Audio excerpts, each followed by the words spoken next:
Welcome to the Slop Farm. Enjoy the video. In this video, I will explain how to use timeout polyester. First, thoroughly review the manufacturer's instructions for your specific product to understand its unique properties.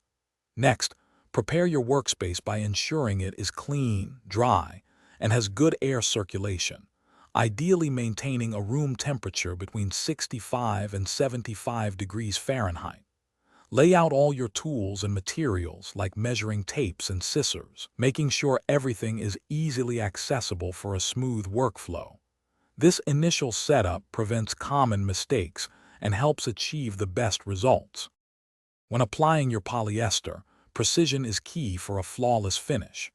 Carefully measure and cut your material, using sharp tools for clean edges to avoid frayed or uneven lines.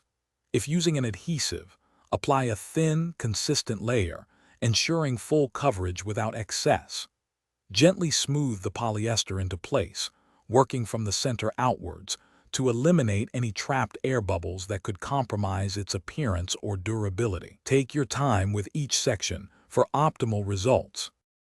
Proper curing is essential for the longevity and performance of your polyester project.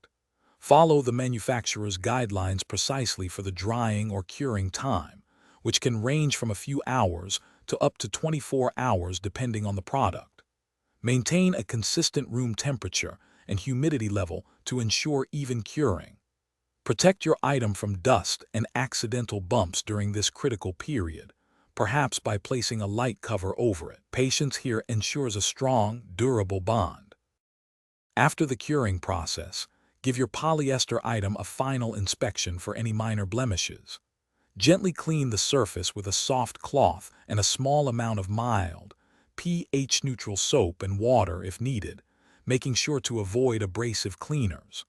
For long-term care, store any remaining material rolled rather than folded in a dry, dark place, away from extreme temperatures. Proper care ensures your polyester creations remain beautiful and functional for many years. Thanks for watching. Consider subscribing if we helped you today.